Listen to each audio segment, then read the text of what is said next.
Бишкектин жылуулук электр борборун оңдоп түзүүдөгү коррупцияга байланыштуу сотто жарыш сөз уланууда. Темир тор артында мурдагы 8 атка минер отурат. Кечээки отурумда прокурорлор айыпталуучулардын алдын 15 жыл, артын 7 жылга эркинен ажыратууну суранышкан. Ал эми Осмонбек Артыкбаевди мамлекетке келтирген чыгымы үчүн 100 миллион жана айып катары 5 миллион сомго жыл өтүнүчү келтирилген. 26 ноябрь күнү эле Артыкбаевдин туугандары башкы прокуратуранын бирдиктүү эсебине 100 миллион сом которуп бериптир. Эми сот айыптоочунун өтүнүчүн канааттандырса, Артыкбаев 5 миллион сом төгүп эркиндикке чыгат. ТЭЦти модернизациялоо боюнча жазык ишин алкагында Осмонбек Артыкбаев мамлекетке келтирилген зыяндын 100 миллион сомун ордуна коюп которуп берген. Бүгүнкү күндө ал акча каражаты башкы прокуратуранын депозиттик эсебине келип түшкөн.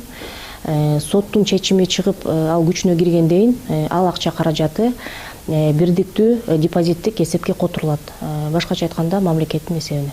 Бирок башкы прокуратура Артыкбаевдин туугандары которгон акча кайсы орган тарабынан жана кандай максатта колдонуларын ачыктаган жок. Айрым маалыматтар боюнча каражат электр станциялары ачык акционердик коомунун Кытайдын Эксим банкынан алынган насыясын жабууга жумшалары айтылууда. Ал эми 100 миллион сом төкөн Артыкбаевдин жакындары мынча каражатты кантип чогултканына кызыгып, бир жооп ала алган жокпуз. Мурдагы министрдин карындашы журналисттер менен маектешүүдөн баш тартты. Жок, сиз эмес, Туугандарыбыз жок, чыгып кетти барды. Эшикте турушабы?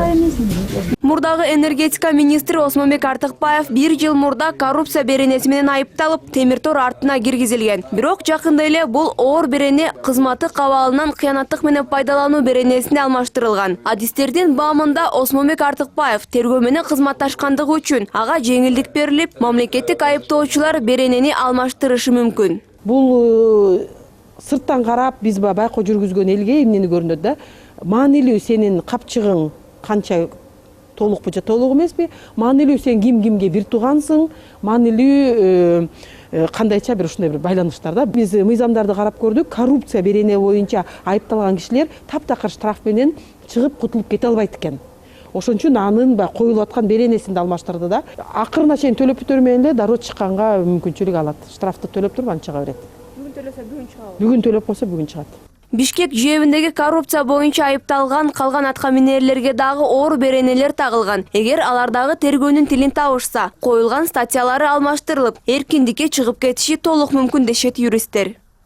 Алар ага чейин кызматташтыкка барып, прокурор менен сүйлөшүп, анан прокуратура ходатайство киргизип, биринчи соттук инстанцияда чала каралып калыптыр. Көрсө бул жерде да байланыш жок турбайбы деп, башкаларын балким чыгарып кетиши мүмкүн. Кыргызстанда баары болушу мүмкүн деген маселе да.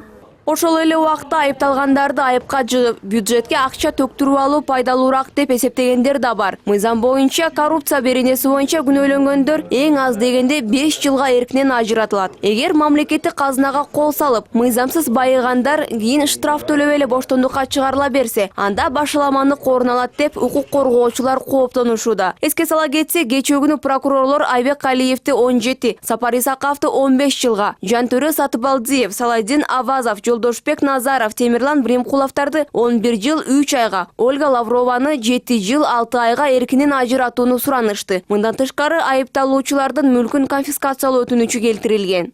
Кайыр Жайлообекова, Урмат Мамиталиев, НТС.